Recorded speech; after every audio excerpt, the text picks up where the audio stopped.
अभी हमने डैक खत्म करा एक चैप्टर, डैक के साथ ही एक डिफरेंस क्रिएट रेडी करा था, रिजर्व और प्रोविजन में डिफरेंस। उसके बाद एक चैप्टर है rectification of error. Rectification of error होता है कि आपने मान के चलो जर्नल एंट्री करते वक्त कुछ गड़बड़ कर दी है, तो अब जर्नल एंट्री करते वक्त गड़बड़ कर दी है तो उसको सुधारने के लिए उसे कटिंग नहीं की जाती है, उसके ठीक करने के लिए एक और जर्नल एंट्री पास की जाती है, उसे बोलते हैं रेक्टिफिकेशन ऑफ एरर। तो उसको हम बाद में करेंगे, क्योंकि उसके लिए मैं पहले एक बार दोबारा से जर्नल एंट्री रिवाइज कराऊंगा, क्योंकि पहले तो ये पता होना चाहिए कि जर्नल एंट्री कैसे करते हैं। एरर वही ठीक कर सकता है, इसको जर्नल एंट्री के रूल आपको, ठीक है। उसके बाद दो चैप्टर हैं, फाइनेंशियल स्टेटमेंट विद एडजस्टमेंट और विदाउट एडजस्टमेंट। तो पहले हम कर रहे हैं विदाउट एडजस्टमेंट, फिर करेंगे विद एडजस्टमेंट। पेपर में लगभग लोग ये मान के चलिए 6 से 8 मार्क्स का तो सीधा सीधा क्वेश्चन है इसका आता है डायरेक्ट, ठीक है। और ये एक ऐसा चैप्टर है जब जब तुम फाइनेंशियल अकाउंट पढ़ोगे तब तब ये आएगा, इस साल भी आएगा, 2 साल बाद फर्स्ट ईयर में भी आएगा, और अगर गलती से जिंदगी में अकाउंटिंग लाइन में गए तो आएगा आएगा। इसी के लिए अब तक सब कुछ सीख रहे थे। तो सुनो जरा क्या होता है। सबसे पहले समझो इसमें करने क्या वाला है। फॉर्म ऑफ बिजनेस, अगर मैं बात करूं कि बिजनेस कितने टाइप के होते हैं, अगर आप फ्यूचर में बिजनेस करना चाहें तो हमने इवन बिजनेस सब्जेक्ट में पढ़ा है कि बिजनेस बहुत तरह के हैं। सोल प्रोप्राइटरशिप है, पार्टनरशिप है, कंपनी है, जॉइंट बिजनेस है, जॉइंट वेंचर है, कॉर्पोरेट सोसाइटी है। इसमें सारे हमारे पास ऑप्शन है। जॉइंट स्टॉक कंपनी वही है, जॉइंट स्टॉक कंपनी। तो हमारे पास अगर मैं वो इतने सारे ऑप्शन में से मैं तीन बात करूं, मेनली 3 की अभी, तो एक है सोल प्रोप्राइटरशिप, दूसरा है पार्टनरशिप, और तीसरा है कंपनी। क्लास 11th में आपको इसके अकाउंट बनाने हैं और क्लास 12th में आपको पार्टनरशिप के और कंपनी के अकाउंट्स करनी है। अगले साल हमें ये दोनों करनी पड़ेगी। तो अभी हम इसको नहीं कर रहे, बात कर रहे हैं इसकी सोल प्रोप्राइटरशिप। सोल प्रोप्राइटरशिप को हिंदी में कहते हैं एकल स्वामित्व, विच मींस जहां पर पूरे बिजनेस पे कंट्रोल करने वाला कौन होता है? एक होता है, ठीक है। और जब वो पूरा कंट्रोल करता है तो वो कौन कौन से अकाउंट बनाता है, तो उसके अकाउंट्स को बोलते हैं यहाँ पर क्या हम फाइनेंशियल स्टेटमेंट। कौन कौन से बनेंगे वो डिस्कस करने वाले हैं। तो ये तो पता पड़ गया ये फाइनेंशियल स्टेटमेंट किसकी है, कंपनी की, पार्टनरशिप की या सोल की? सोल। तो उसमें एक और चीज समझो जो आपने पहले छोटी क्लास में समझा है, बोले तो चैप्टर के स्टार्टिंग में समझा है हमने 11th में, अकाउंटिंग प्रोसेस। तनिषा खड़े हो जा रहा है इसी बात पे, बताइए किसी भी बिजनेस का अकाउंटिंग प्रोसेस कहां से चालू होता है? सबसे पहले क्या करता है बिजनेस? सबसे पहले नहीं आइडेंटिफाई करता है। देखो सबसे पहले तो बिजनेस में क्या होती है? ट्रांजैक्शन के बाद क्या करता है? अब बाकी तनिषा बता देगी। हाँ, उसके बाद क्या बनाते हैं? लेजर। लेजर के बाद ट्रायल बैलेंस। और ये ट्रायल बैलेंस जैसा कि नाम भी दिख रहा है ट्रायल, हम यहाँ पर ये चेक करते हैं कि अब तक जो हमने ऊपर प्रोसेस किया उसमें कोई गड़बड़ तो नहीं हुई है, क्योंकि अगर उस प्रोसेस में कोई गड़बड़ नहीं हुई है तो हम आगे बढ़ सकते हैं। इसके बाद ध्यान रखना, एक फर्म क्या बनाएगी अपनी फर्म के? Financial statement. तो यहाँ पर बनेंगी हम फाइनेंशियल स्टेटमेंट, जो कि अभी आपको नहीं बनानी आती है, बट ध्यान से देखना कैसे बनेगी। इसमें पहला अकाउंट बनेगा, बैठ जाओ, ट्रेडिंग अकाउंट। दूसरा अकाउंट बनेगा प्रॉफिट एंड लॉस अकाउंट, और तीसरा अकाउंट नहीं statement, balance sheet. Balance sheet ये अकाउंट नहीं होता, ये स्टेटमेंट होती है। तो यहाँ पे आके एक बिजनेस के अकाउंट क्लोज हो जाते हैं, बंद हो जाते हैं। अगर 11 में स्टार्टिंग में तुम्हें अपने वाला टैक्स वाला सिखाया था सीन, तो उसमें मैं तुम्हें क्या दिखा रहा था? अपना ट्रेडिंग पीनल बैलेंस शीट दिखा रहा था। इवन आईआईटी क्लासेस की जो भी अकाउंटिंग होती है वो किसके अकॉर्डिंग होती है?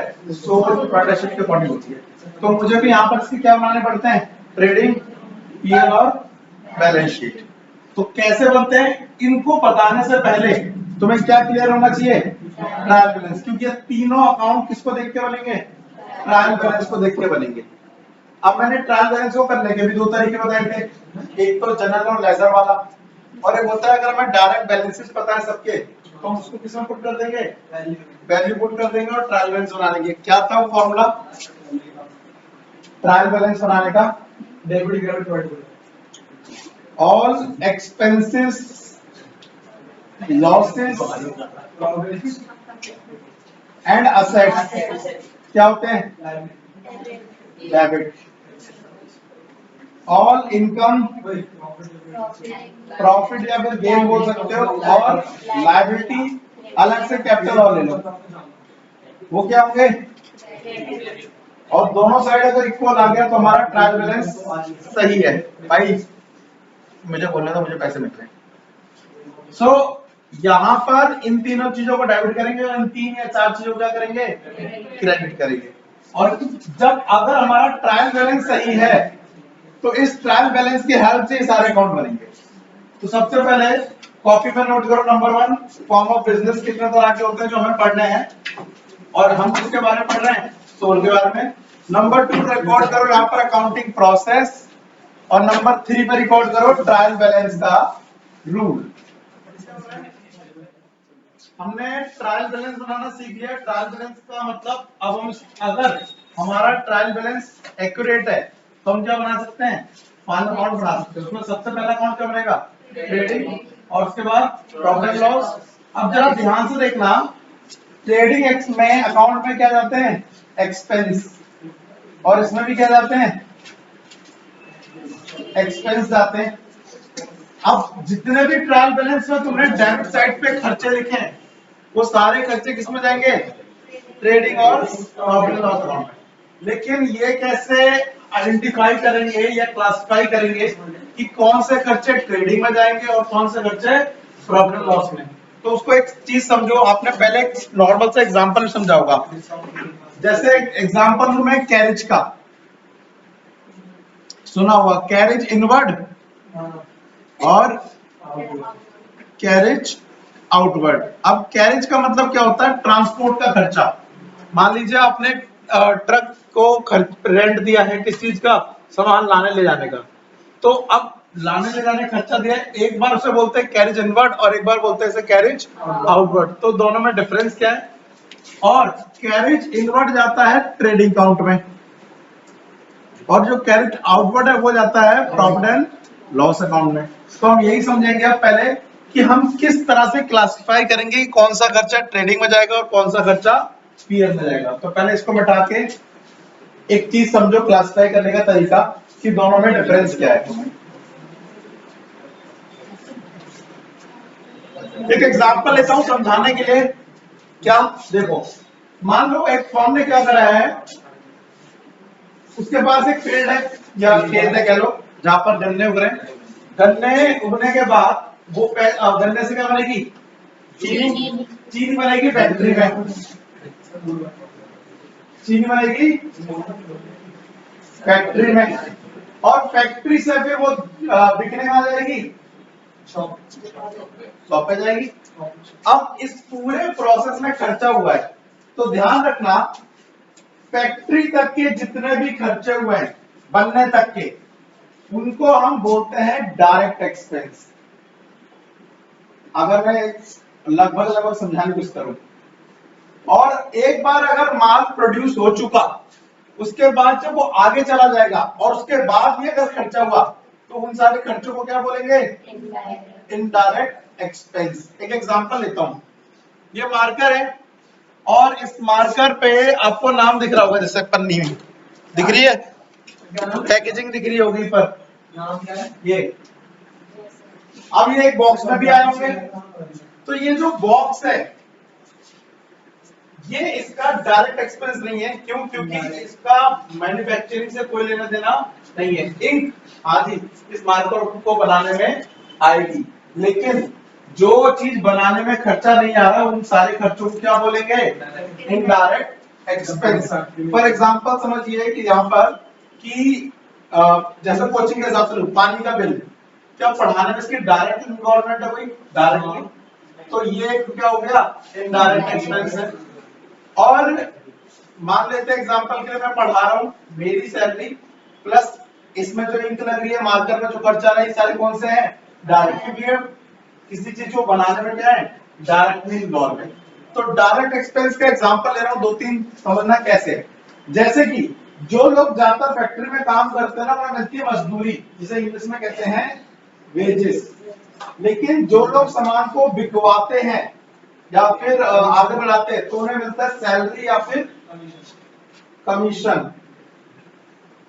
तो आप नोटिस करो, अगर कभी क्वेश्चन में आपको क्या दिया होगा? वेजेस, तो वो कौन सा खर्चा होगा? डायरेक्ट है। और कभी भी अगर सैलरी दिया है, इनडायरेक्ट है।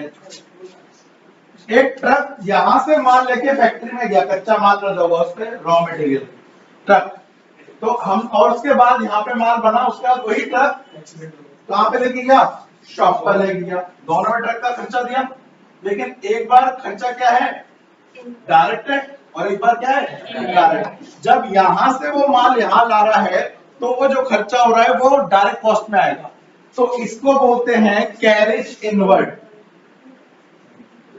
Carriage inward. और एक बार जब सामान बन गया, उसके बाद अगर वो ट्रांसपोर्ट कर रहा है उस बने हुए माल को एक दूसरी जगह पे, तो उसी ट्रक का किराया अब कहलाएगा कैरेज आउटवर्ड। समझ आया इनवर्ड आउटवर्ड में डिफरेंस? ऐसे ही एग्जांपल के लिए, अगर कोई रॉ मटेरियल पे कोई अदर ट्रांसपोर्ट से रिलेटेड और खर्चा होता है, फ्राइट या फ्रेट या फीट, जो आप पढ़े, अगर सिंपल फ्रीट लिखा है, कुछ नहीं लिखा, तो हम उसे मानेंगे इनवर्ड। और इनवर्ड किसमें जुड़ जाएगा? डायरेक्ट कॉस्ट में। अगर उसमें बने हुए माल का है, तो कहां चला जाएगा वो? फ्रीट, इनडायरेक्ट। आउटपुट इनडायरेक्ट में। लेकिन अगर ये दोनों में स्पेसिफाई ना करे इनवर्ड और आउटवर्ड, तो हम उसे क्या मानेंगे? इनवर्ड। मान लो इसे कैरी लिखा है, बस ना इनवर्ड लगा है ना आउटवर्ड। इनवर्ड डेबिट खर्चे बाद में बताऊंगा कैसे जाते हैं, पहले हम ये क्लासिफाई कर रहे हैं कि डायरेक्ट और इनडायरेक्ट कौन से। सुनो, पहले मैंने बोला अगर कैरेज इनवर्ड लाए तो डायरेक्ट है, कैरेज आउटवर्ड हो तो इनडायरेक्ट है। लेकिन अगर सिंपल कैरेज लिखा है, तो तब हम उसे डायरेक्ट मानते हैं, सबको, मतलब उसे इनवर्ड मानते हैं। चलो, इसके अलावा ज्यादा बिजली की जरूरत फैक्ट्री में पड़ेगी या फिर शॉप पर पड़ेगी? फैक्ट्री में पड़ेगी। तो यहाँ पर जो बिजली यूज होती है उसे बोलते हैं पावर एंड फ्यूल, यहाँ पे टर्म यूज करते हैं। लेकिन यहाँ पर वर्ड यूज करते हैं इलेक्ट्रिसिटी, ठीक है। और यहाँ पे क्या यूज करते हैं? Power and fuel. तो लगभग समझ आ गया कि ट्रेडिंग में किस तरह के खर्चे आ रहे हैं और उसमें किस तरह के खर्चे आ रहे हैं। अच्छा, आप एक एग्जांपल के लिए तुमसे पूछूं, पैकिंग एक्सपेंस डायरेक्ट है इनडायरेक्ट है? पैक करना डायरेक्ट। क्या इसके माल के बनने से कोई लेना देना है? तो ये कौन सा खर्चा है? इनडायरेक्ट। ठीक है। अब एक और चीज समझना जरा इसको, अगर एक वर्कर फैक्ट्री में बैठा हुआ, वैसे बता दूं, फैक्ट्री में एक वर्कर फैक्ट्री में, तो वो सारा क्या आ जाएगा? डायरेक्ट एक्सपेंस में आ जाएगा। या एक चीज समझना, अगर किसी भी के वर्ड के आगे क्या लग जाए? फैक्ट्री लग जाए, तो वो सारा कौन सा हो जाएगा? Direct expense. फैक्ट्री में जितने भी खर्चे होते हैं जनरली वो डायरेक्ट। अब जितने भी डायरेक्ट एक्सपेंस है, आप उन्हें कहां पर डालेंगे? ट्रेडिंग अकाउंट में। और जितने भी इनडायरेक्ट एक्सपेंस है उन्हें कहां डालेंगे? Profit and loss account. ठीक है। कंसीडर हम दोनों खर्चों को ही करते हैं, लेकिन अगर हमें ये क्लासिफाई करना पड़ेगा कौन से डायरेक्ट है कौन से इनडायरेक्ट है, तो ऐसे करेंगे। तो पहले ये चार्ट बना लो, उसके बाद मैं ट्रेडिंग अकाउंट बना के दिखाता हूँ कि कैसे बनेगा। फटाफट ड्रॉ करो।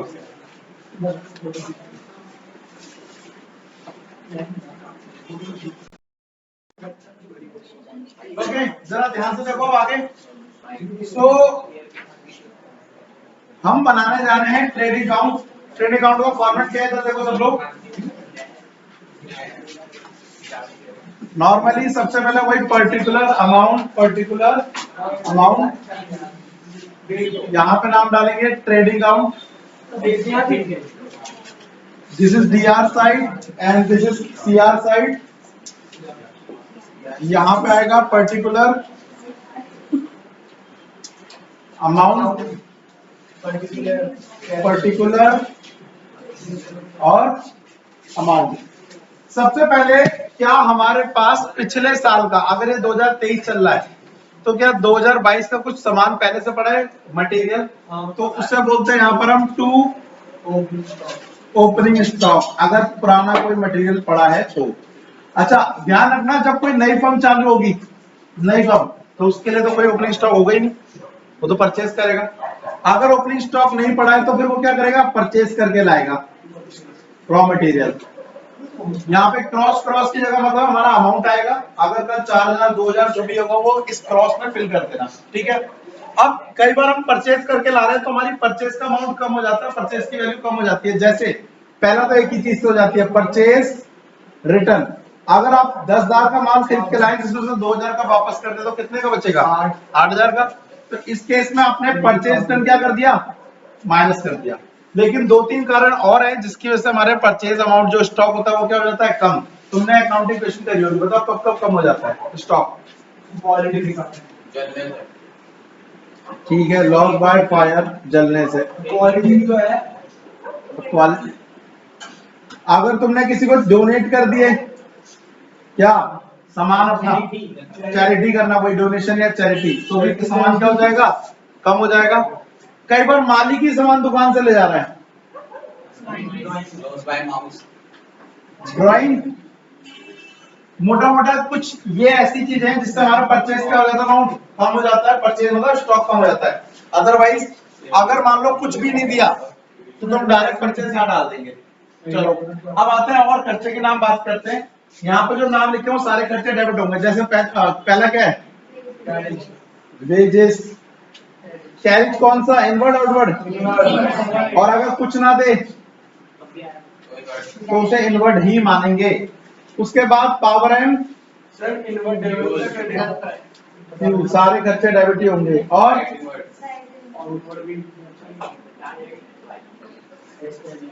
और मैंने बोला कोई भी जिसमें वर्ड क्या लग जाए, फैक्ट्री, या फिर एक वर्ड और लग सकता है मैन्युफैक्चरिंग।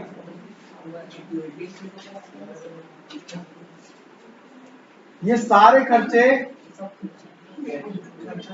क्या हो जाएंगे, डेबिट। क्रेडिट साइड पे क्या आता है, क्रेडिट साइड पे आता है डायरेक्ट इनकम। डायरेक्ट इनकम होती है आपने जो सामान बेचा, बेचने से इनकम आएगी, वो क्या है, डायरेक्ट इनकम। तो यहाँ आती है सेल, बाय साइड पे, बाय सेल। और सेल में से क्या लेस करेंगे अगर गिवन है तो, सेल रिटर्न। इतने में से इतना माल बेच दिया है, पहले मेरा लेक्चर होने दो फिर उसके बाद बोलो। सेल है, बेच दिया।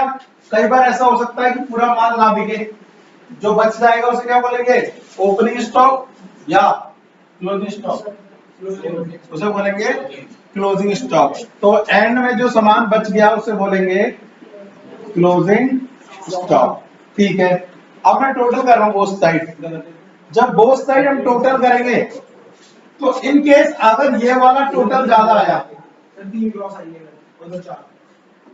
अगर ये वाला टोटल क्या हुआ, ज्यादा आया, तो कमी कितना निकलेगी, इसको बोलेंगे टू ग्रॉस प्रॉफिट।